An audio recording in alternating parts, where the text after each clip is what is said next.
थे, अश्वत्थामा हतः नरः वा कुंजरः। आप सच्चाई को जानना चाहते हैं ढोल बजा करके।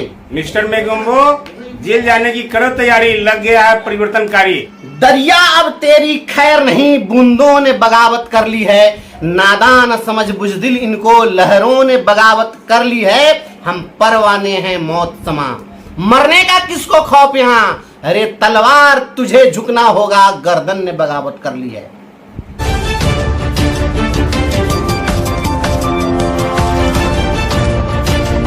नमस्कार साथियों, आशुतोष राणा जी की इन्हीं पंक्तियों के साथ मैं आज के बात की शुरुआत करना चाहता हूं। बिहार में जो मिस्टर मोगेम्बो के कार्यकाल में पिछले दिनों जो भ्रष्टाचार हुए, जो बिहार में घोटाले हुए, और इसके खिलाफ चाहे वह सत्ता पक्ष के लोग हों या विपक्ष के लोग हों, इनकी जो चुप्पी है उसको आप समझ सकते हैं क्या हुआ बिहार के अंदर में। आज बिहार का नौजवान रोजगार के लिए परेशान है, और बिहार में जो यह शिक्षक भर्ती हुई, यह शिक्षक भर्ती में किस कदर घोटाले हुए, आज इसकी क्रोनोलॉजी हम आपको समझाना चाहते हैं। अगर कोई यह समझ रहा है कि मिस्टर मोगेम्बो चले गए इस विभाग से, मुझे निलंबित कर दिया गया, संभव है मुझे बर्खास्त भी कर दिया जाएगा और इसके कारण यह आवाज दब जाएगी, तो ऐसा नहीं होगा। हमें लड़ना आता है। जब से हमने होश संभाला है तब से केवल हमने लड़ाई ही लड़ी है, इसलिए मुझे लड़ना आता है और इस लड़ाई को हम मंजिल मुकाम तक पहुंचाएंगे। मैं आपको क्रोनोलॉजी समझाता हूं, एक कहानी, छोटी सी कहानी के माध्यम से आप इसको समझिए। जब हम लोग छोटे बच्चे थे तो हमारे यहां कहा जाता है कि जोरकटवा आता है। तो अब हम लोग बच्चा थे तो हम लोग नहीं समझते थे कि जोरकटवा क्या होता है। संभव है अब न्यू जनरेशन के बच्चे भी उसको नहीं समझेंगे, लेकिन जो लोग हम लोग के उम्र के हैं वो सब अच्छी तरह समझ सकते हैं। जोरकटवा होता था, वह दो चोरों का गिरोह होता था, और यह जो गिरोह था वह मवेशी चुराता था, बैल को चुरा लेता था, गाय को चुरा लेता था। तो जिस बैल को चुराना होता था तो सबसे पहले ये क्या करता था कि बैल की घंटी को खोल लेता था, और ये जोरकटवा का जो गिरोह होता था वो दो चोर का गिरोह होता था। तो उसमें पहले बैल की घंटी को खोलता था, और बैल की घंटी खोल करके एक चलता था पूरब तो एक चलता था पश्चिम। मवेशी को लेकर एगो चल दिया पूरब और घंटी लेकर चल दिया एगो पश्चिम। पश्चिम में जाकर के घंटी वाला और कुछ दूरी पर जाके घंटी टुन टुन टुन बजा दिया। लोग यह समझे कि जा गैया तो खुल करके पश्चिम तरफ चली गई, लोग उस घंटी की दिशा में दौड़े, और तब तक इधर पूरब की दिशा में गायब है, बैल गायब है। तो ये जोरकटवा का जो ये उसकी जो क्रोनोलॉजी थी, आप समझिए बिहार में क्या हुआ। क्या ऐसा ही नहीं हुआ बिहार में? दशहरा के दिन स्कूल खोल दो, दीपावली के दिन स्कूल खोल दो, छठ के दिन स्कूल खोल दो, रक्षाबंधन के दिन स्कूल खोल दो, जन्माष्टमी के दिन स्कूल खोल दो, मॉर्निंग जिस समय स्कूल चलना है गर्मी की छुट्टी कर दो, जिस समय गर्मी की छुट्टी करनी है उस समय स्कूल खोल दो। कोई बोलेगा उस पर कार्रवाई कर दो, उसको सस्पेंड कर दो। एक दिन कोई एब्सेंट मिला तो 7 दिन का वेतन काट दो, 4 बजे भोर में स्कूल पहुंचने के लिए कह दो। ये सब क्या था? घंटी टुन टुन टुन, लोगों का ध्यान जा रहा है घंटी टुन टुन टुन, और तब तक इधर दूसरा पार्टनर पूरा सफाया कर दिया। बिहार के जनता को यह समझ में नहीं आ रहा है। अगर नहीं समझ में आ रहा है तो मैं समझता हूं कि लानत है बिहार के लोगों को। बिहार में जो शिक्षक भर्ती हुए, आप जरा उसको समझिए। 1 लाख अगर रिक्ति निकलेगी तो उसमें कितनी किसकी बहाली हो सकती है?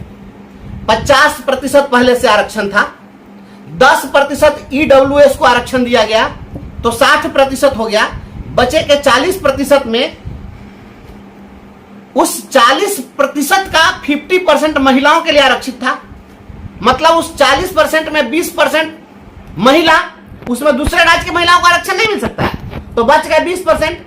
तो मात्र 20% में महिला हो पुरुष हो सभी लोगों को उसमें सीट मिलता। तो आखिर 1 लाख में मात्र 20,000 लोग ही राज्य के हों, राज्य के बाहर के हों, सभी लोग जो जनरल कैटेगरी में, चाहे वो सवर्ण हो, अवर्ण हो, पिछड़ा हो, दलित हो, जनरल कैटेगरी में बस उसी 20% में आ सकते थे। तो आखिर ये हजारों हजार लोग ये उत्तर प्रदेश से कैसे बहाल होकर के चले आए? ये तेजस्वी यादव कभी बोल सकते हैं, इस पर मुंह खोल सकते हैं? क्या सत्ता पक्ष के नेता, विपक्ष के नेता, आप लोग के मुंह में दही जम गया है? क्यों नहीं पूछ रहे हैं इस सवाल को? ये 50,000 के लगभग उत्तर प्रदेश के लोग कैसे बहाल हो गए? सारे विद्वान यूपी में पैदा ले लिए, ये विद्वान झारखंड में पैदा नहीं ले सकते थे? जनरल कैटेगरी में बिहार में लोग पैदा नहीं लिए थे? ये सारा का सारा लोग यूपी का कैसे आ गया? मैं ये सवाल पूछना चाहता हूं। और सत्ता और विपक्ष के लोग और नहीं पूछ सकते हैं, आपके कलेजे में ताकत नहीं है तो राजनीति करना बंद करिए।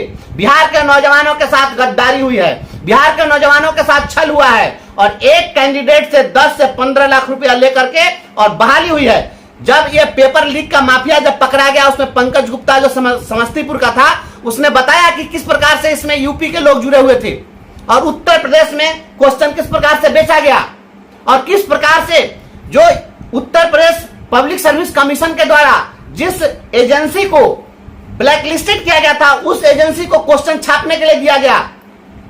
और उस पूरी बहाली में बीपीएससी के जो चेयरमैन थे वो अतुल प्रसाद कहां के रहने वाले थे, और मिस्टर मोगेम्बो कहां के रहने वाले हैं? कोई पूछने के लिए तैयार है? इसलिए कि नोटिस भेज दिया जाएगा और एफआईआर कर दिया जाएगा। अरे एफआईआर भी कर दोगे, मैं जेल भी जाऊंगा तो अदालत के कटघरे में चीख चीख कर कहूंगा कि ये घोटालेबाज है। और ये जोरकटवा लोग, ये 2 जोरकटवा पूरे बिहार को लूट लिया। एक घंटी बजाता था टुन टुन टुन, सारे लोगों का ध्यान वहां डाइवर्ट करता था, और दूसरा हजारों करोड़ का घोटाला कर दिया। इस घोटाले की सीबीआई से जांच होनी चाहिए और बिहार के नौजवानों को न्याय मिलना चाहिए। और उत्तर प्रदेश के जो अभ्यर्थी अभी जो बहाल हो गए, उन लोगों में भी अब देखिए, अभी अररिया का लिस्ट जारी हुआ, 150 शिक्षकों को हटाने का वहां लिस्ट जारी कर दिया गया कि नहीं, आपके पास सीटेट में जो नंबर है वह जनरल कैटेगरी में आप क्वालिफाई नहीं कर रहे हैं। आप क्वालिफाइड हैं, लेकिन आप अपने राज्य के लिए क्वालिफाइड हैं, क्योंकि आरक्षित कैटेगरी के लिए जो आवश्यक अर्हता है केवल आप उसी को पूरा कर रहे हैं। तो आखिर इसकी बहाली कैसे हो गई? जो यहां पर अर्हता पूरी नहीं कर रहा था उसकी बहाली कैसे हो गई? और आप इतना आनंद फानन में, ये छठ में और दशहरा में स्कूल खोल खोल करके ज्वाइन क्यों करवा रहे थे? घोटालेबाज मिस्टर मोगेम्बो, इसने घोटाला किया है, यह सबसे बड़ा लुटेरा है, और इस लुटेरा को सलाखों के पीछे होना चाहिए। और थोड़ा मोड़ा का घोटाला नहीं हुआ है, हम समझते हैं कि 2000 करोड़ रुपए से अधिक का घोटाला हुआ है। और ये जोरकटवा का गिरोह पूरे बिहार के नौजवानों को धोखा दिया है। बिहार का नौजवान बेरोजगार है, दूसरे राज्य वाले को रोजगार है, तो यहां भी युवा लड़ने के लिए तैयार है, लड़ेगा, और हम लड़ेंगे। आप इस लड़ाई में सभी लोग साथ दीजिए, इसके खिलाफ एक निर्णायक लड़ाई होनी चाहिए। और आशुतोष राणा जी ने अगर कहा है कि दरियाव तेरी खैर नहीं, बूंदों ने बगावत कर ली है, तो निश्चित रूप से तुम भले ही अपने आप को दरिया समझते हो, हम अगर बूंद भी हैं तब भी हमने बगावत की है, और यह बगावत जारी रहेगी। मैं चाहता हूं कि इसके लिए आप तमाम लोग गांव गांव में लोगों को, नौजवानों को, शिक्षित बेरोजगारों को बताइए कि किस प्रकार से घोटाला हुआ है। शिक्षकों को प्रताड़ित करके और समाज को केवल डाइवर्ट करने का काम किया गया है। जिस प्रकार से और योजनाओं में जो घोटाले हुए हैं, मैंने इसके पहले वाले वीडियो में तमाम बातें रखी है, लेकिन आज केवल और केवल शिक्षक बहाली पर मैं चर्चा कर रहा हूं। यह शिक्षक भर्ती घोटाला हुआ है। आपने देखा किस प्रकार से जब चैनल वाले लोग, जब यूट्यूबर लोग पूछ रहे थे कैंडिडेट से, यूपी वाले लोगों से कि आप बताइए कि बिहार में कितने जिले हैं, उनको यह भी पता नहीं था। जिसको बिहार में कितने जिले हैं वह पता नहीं है, और वह बिहार में शिक्षक बन रहा है। यह पूछिए कि यह कैसी बहाली हुई है, डोमिसाइल नीति क्यों लागू नहीं की गई? इसका जवाब कौन देगा? माननीय मुख्यमंत्री जी को जवाब देना होगा। आखिर डोमिसाइल नीति आपने क्यों नहीं लागू किया? क्या उड़ीसा में आप बहाल करा सकते हैं 1 to 8 में आप किसी भी दूसरे राज्य के लोगों को?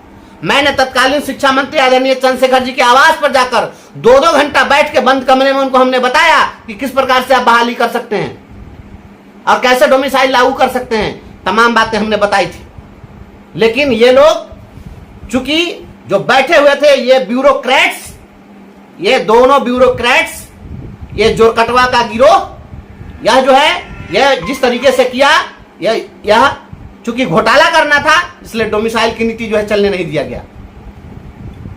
जो बहाली हुई बहाली में केवल और केवल लूट करना था, इसलिए उसी के हिसाब से यहाँ पर बहाली की गई। जो लोग आए, योग्य हो अयोग्य हो, पेपर लीक हुआ, आज कुछ लोग पकड़े भी गए।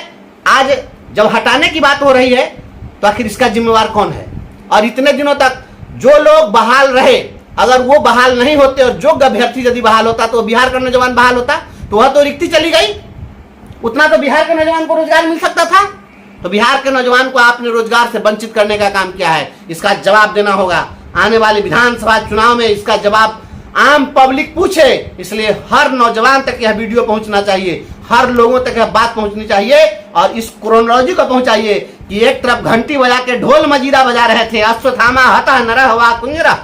आप सच्चाई को जमाना चाहते हैं ढोल बजा करके, आप ढोल बजा के लोगों का ध्यान आकृष्ट कर रहे थे और उसी शोर की आड़ में घोटाला कर रहे थे। यह मिस्टर मोगेम्बो के घोटाले का भंडाफोड़ होना चाहिए। और जो लोग भी इस शिक्षक भर्ती घोटाला में बिहार के नौजवानों का गला काटने का काम किए हैं, यहाँ के शिक्षित बेरोजगारों को धोखा देने का काम किए हैं, इन लोगों को सजा मिलनी चाहिए। और इसके लिए अभियान जारी रहेगा, हम बगावत करते रहेंगे, लड़ाई करते रहेंगे। मैं चाहता हूं हमारे जो और साथी लोग हैं यहाँ पर, आप देखिए हमारे तिरहुत प्रमंडल के संगठन प्रभारी भाई लखनलाल निषाद जी हैं यहाँ पर, हमारे जिला के नेता भाई मुन्ना यादव जी हैं, इधर भाई राकेश जी हैं। आप इनसे भी बात कर सकते हैं, ये भी अपनी बात आप तक रखेंगे कि किस प्रकार से घोटाले हुए और किस तरह से बिहार के लोगों के साथ अन्याय हुआ है और ये लड़ाई हम लोग मुहिम किस प्रकार से चलाएंगे। ये मैं चाहता हूं कि इनों से भी आप बात करें। घोटाले हुए हैं और जबरदस्त घोटाले हुए हैं। मिस्टर मोगेम्बो, आप तैयार रहिए जेल जाने के लिए।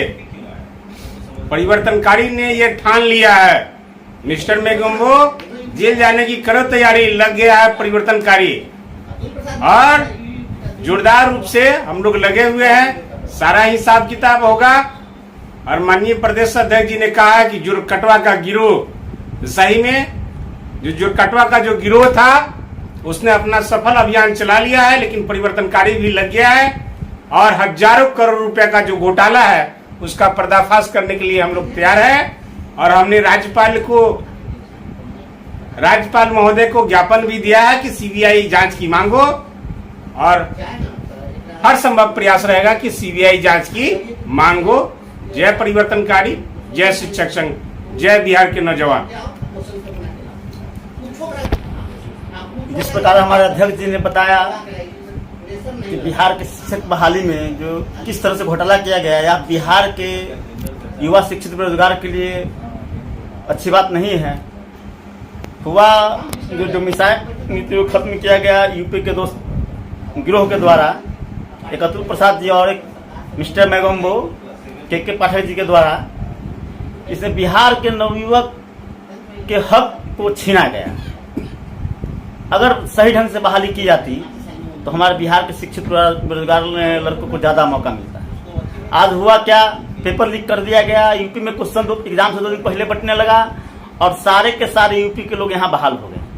हमारे बिहार के जो युवा शिक्षित से जो पर लिख कर तैयारी कर रहे थे वो उनको निराशा हाथ लगी। इसलिए हमें सभी युवाओं से आग्रह करते हैं कि जात पात पार्टी राजनीतिक पार्टी दल से ऊपर उठकर अपने हक की लड़ाई के लिए आगे बढ़े।